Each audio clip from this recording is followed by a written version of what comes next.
Hallelujah. हम एक ऐसे परमेश्वर की आराधना करते हैं जो जीवित है, सामर्थी है, प्रतापी है, सर्वव्यापी है, सब जगहों पर मौजूद है वो, और हर जाति, भाषा, देश के लोगों से वो प्रेम करता है। परमेश्वर के प्रेम की कोई सीमा नहीं है। मनुष्य जब किसी से प्रेम करता है तो उसमें कई बातें होती हैं कि उसका रंग रूप क्या है, उसकी जात क्या है, उसका समाज क्या है, उसके कपड़े कैसे हैं, उसकी शिक्षा क्या है। जब एक मनुष्य दूसरे मनुष्य से प्रेम करता है तो कई कारण हो सकते हैं, लेकिन परमेश्वर, स्वर्ग में विराजमान परमेश्वर के प्रेम में ऐसी कोई परिधि नहीं है, ऐसा कोई कानून नहीं है। इससे परमेश्वर का वचन हमें सिखाता है कि परमेश्वर ने जगत से ऐसा प्रेम किया कि उसने अपने इकलौते पुत्र अर्थात प्रभु यीशु मसीह को हमारे लिए दे दिया। यीशु मसीह कोई संत, महात्मा, गुरु, पीर, पैगंबर, ज्ञानी नहीं है, परंतु यीशु मसीह स्वयं परमेश्वर है। वो इस संसार में मनुष्य बनकर आया, अदृश्य, अज्ञात, अगोचर परमेश्वर जिसे कोई नहीं जानता था, जिसे न केवल भारत के लोग लेकिन विश्व में लोग उस परमेश्वर को ढूंढ रहे थे।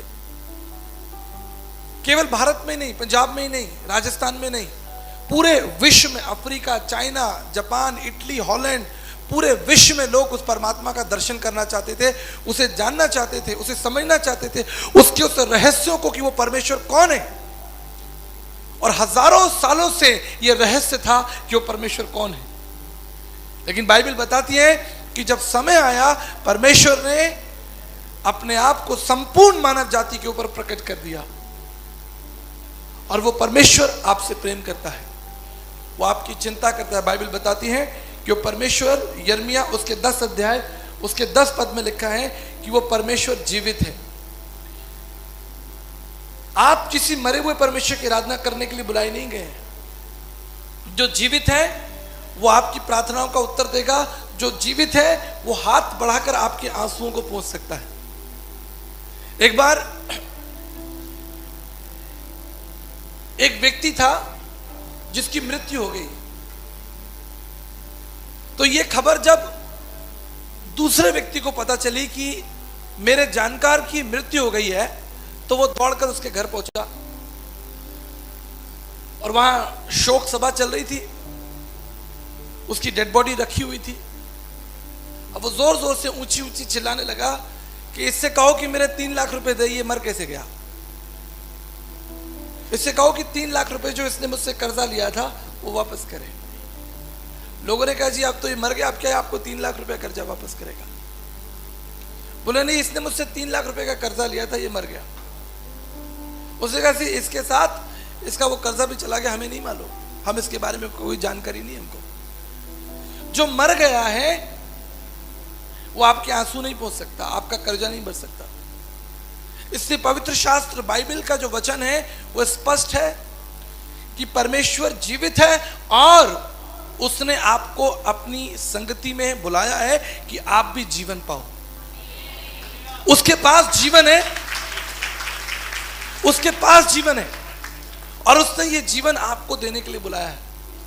परमेश्वर का वचन, पवित्र शास्त्र, बाइबल हमें सिखाती है कि परमेश्वर विश्वास योग्य है और उसने अपने पुत्र की संगति में हमें बुलाया है।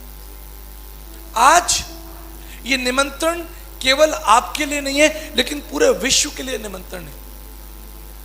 अगर आप उत्पत्ति की पुस्तक उसका 17 अध्याय और उसके पहले पद को पढ़ेंगे, उत्पत्ति की पुस्तक उसका 17 अध्याय और उसके पहले पद को कोई निकाले और ऊंची आवाज में पढ़े। देखिए परमेश्वर का वचन क्या कहता है।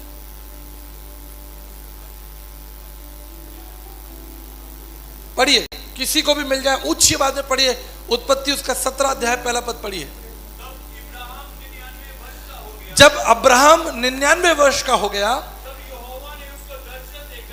तब उस यहोवा परमेश्वर ने जो जीवित है, उसने अब्राहम को दर्शन देकर क्या कहा, मैं सर्वशक्तिमान परमेश्वर हूं, मैं सर्वशक्तिमान ईश्वर हूं। आप याद रखिए, ना केवल वो जीवित है, लेकिन क्या लिखा है कि वो सर्वशक्तिमान परमेश्वर है। उसके लिए कोई काम कठिन नहीं। आगे पढ़े।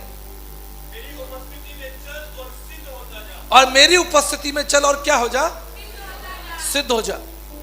परमेश्वर का निमंत्रण बिल्कुल स्पष्ट है। उसने आपको ईसाई बनने के लिए नहीं बुलाया, उसने आपको सिद्ध होने के लिए बुलाया। हालेलुया। उससे कहा तुम सिद्ध हो जाओ, जैसा मैं सिद्ध हूं, जैसा मैं पवित्र हूं, तुम वैसा पवित्र हो जाओ। मैं झूठ नहीं बोलता, तुम झूठ मत बोलो। मैं मन में नम्र और दीन हूं, तुम मन में नम्र और दीन हो जाओ। मैं तुम्हारी चिंता करता हूं, तुम एक दूसरे की चिंता करो। यही सिद्धता है। और इस सिद्धता को देने के लिए वो परमेश्वर संसार में मनुष्य बनकर आ गया। मैं आपको एक विचार देता हूं। कल्पना कीजिए कि आप अपने ऑफिस में बैठे हैं और अचानक आपको एक फोन आए कि आपका बेटा जो है उसका एक्सीडेंट हो गया। आप क्या करेंगे? आप तुरंत अपने ऑफिस से निकलेंगे और अपने बेटे या बेटी के पास जो दुर्घटना हुई है वहां पहुंच जाएंगे, हॉस्पिटल पहुंच जाएंगे। आप ये नहीं कहेंगे अरे भैया राजकुमार, अरे भैया दीपक जी जरा देख के आना, अरे भैया सुनो जरा देखो मेरे बेटे का एक्सीडेंट हो गया, जरा देखो यार मैं बड़ा बिजी हूं, मुझे बड़ा ऑफिस में काम है, जरा देखो क्या बात है। आप ऐसा करेंगे? आप ऐसा नहीं कर सकते। अगर आपको इस बात का एहसास है कि आपका पुत्र, आपकी बेटी, आपका संतान जिससे आप प्रेम करते हैं वो खतरे में है, आप क्या करेंगे?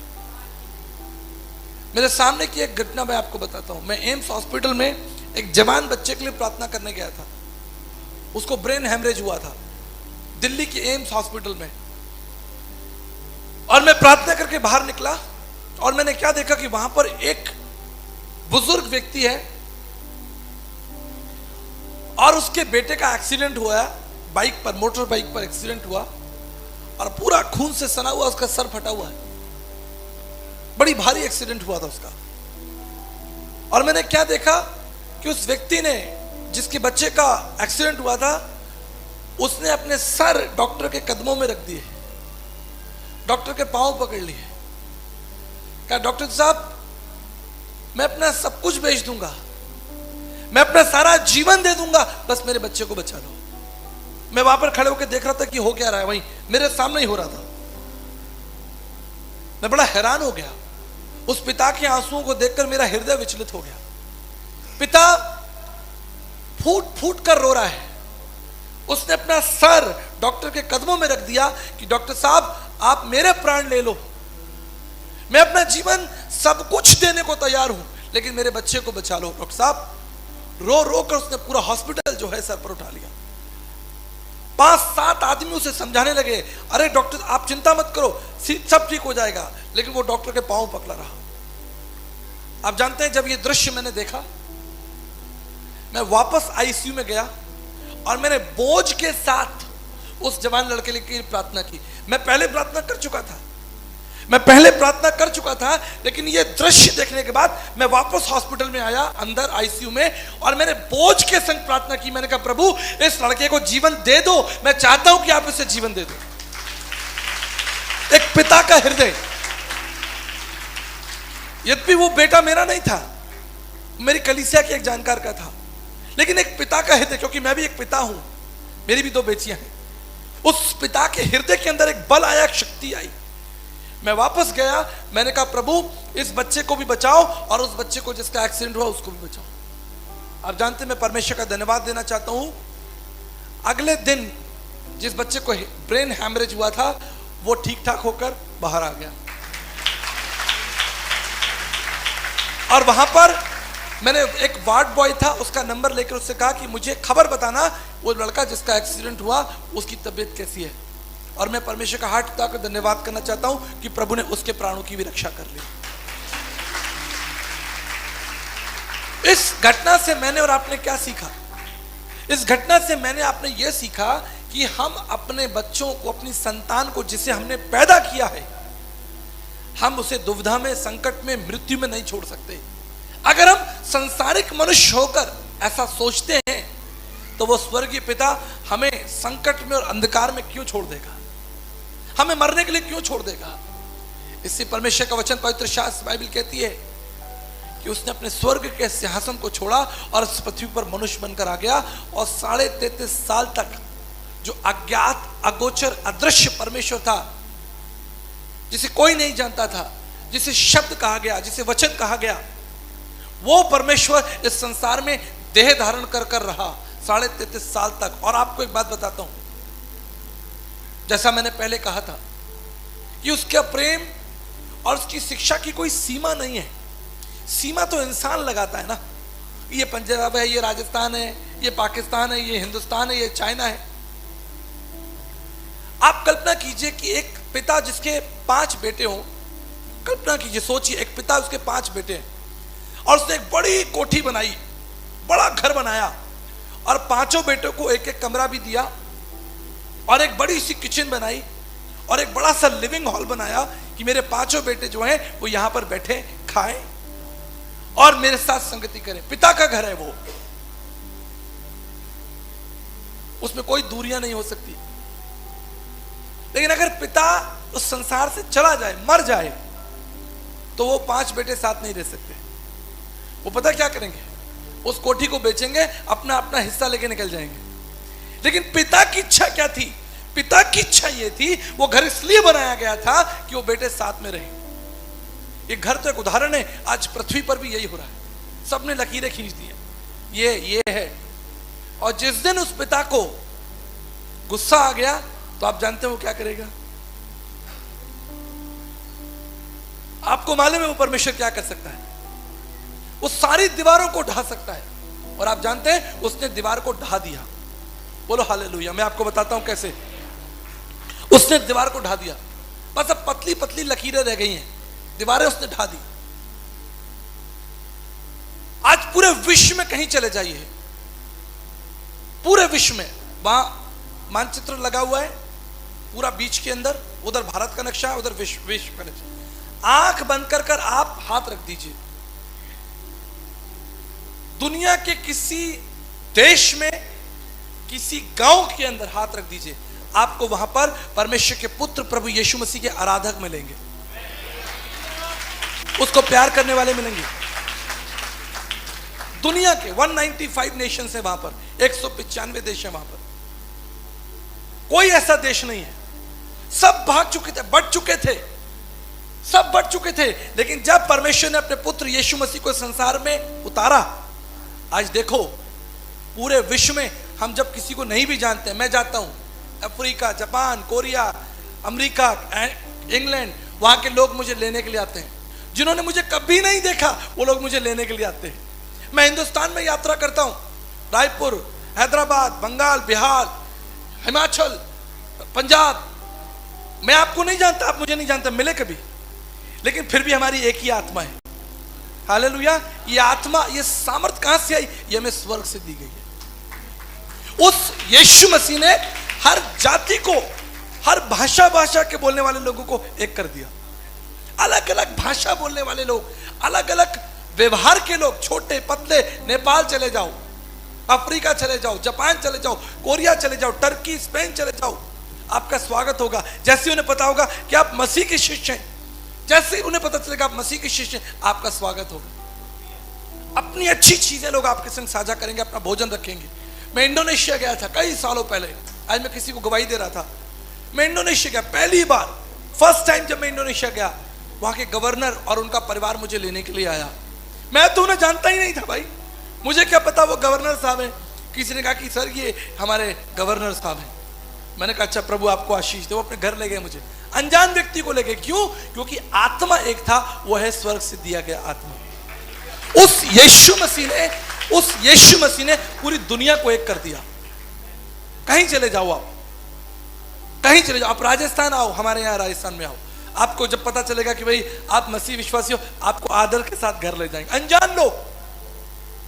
एक बार मुझे याद है, मैं एक सभा के लिए जा रहा था और मैं ट्रेन मेरी पहुंच रही थी, पुरानी बात है, 10-15 साल पुरानी बात है। मैं ट्रेन के दरवाजे पर खड़ा था और ट्रेन स्टेशन पर रुक रही थी, ऐसे जा रही थी, स्लो, बहुत भीड़ थी। लोग अपने लोगों को लिए लेने आए थे, आते ना लोग लेने के लिए अपने अपने लोगों को। तो मैं भी देख रहा था भाई मुझे लोग लेने आए होंगे, मैं तो उनको नहीं जानता, पर वो मुझे जानते थे क्योंकि उन्होंने मेरी टीवी पे प्रोग्राम देख रखे हैं, यूट्यूब पे देख रखे हैं। आप में से किसी ने देखा यूट्यूब पे मेरा प्रोग्राम? कितने लोगों ने देखा? हाथ उठाओ जो मुझे यूट्यूब पे देखते हैं। परमेश्वर को महिमा हो। अब उन्होंने तो मुझे देखा, लेकिन मैंने उनको कभी नहीं देखा। अब स्टेशन पे गाड़ी जैसे ही रुकी, सैकड़ों लोग स्टेशन पे, कितनी भीड़ होती है, लेकिन आप जानते हो उन सैकड़ों लोगों की भीड़ में मैंने हाथ उठाकर कहा, मैंने कहा भैया प्रेज द लॉर्ड, जय मसीह की। अनजान लोगों को। उन्होंने कहा अरे पास्टर जी आपने हमें कैसे पहचाना? आपने हमें कैसे पहचाना? हम तो आपको पहचानते हैं। मैंने कहा आत्मा ने कह दिया कि आप ही हैं।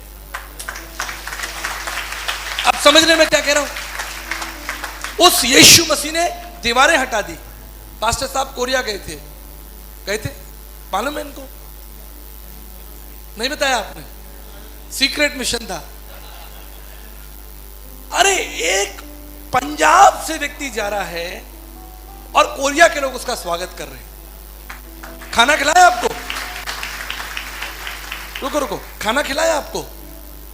अपनी गाड़ी में बैठा के घुमाया आपको? आपकी सेवा की?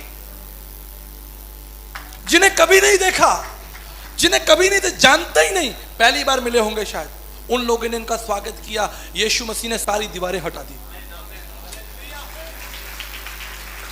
ऐसे प्रभु की हम सेवा करते हैं, ऐसे प्रभु की हम सेवा करते हैं जिसका नाम, जिसका झंडा जो है पूरी पृथ्वी के ऊपर है, और उसका ये ऐश्वर्य, उसका ये प्रताप कभी खत्म नहीं होगा, क्योंकि परमेश्वर का वचन कहता है उसका राज युगानुयुग के लिए। ऐसे परमेश्वर की आप आराधना करने के लिए बुलाए गए, उस परमेश्वर को जानने के लिए बुलाए गए, उसकी सेवा करने के लिए बुलाए गए। लेकिन ये आसान नहीं है, इसमें कई चुनौतियां हैं, कई चुनौतियां हैं। मैं विश्वास करता हूं कि जब आपने मसीह को अपना जीवन दिया होगा, बहुत सी चुनौतियों का सामना आपको करना पड़ा होगा। ये चुनौतियां सामाजिक हो सकती हैं, पारिवारिक हो सकती हैं, मानसिक हो सकती हैं। बहुत सी चुनौतियां आपके सामने होती है।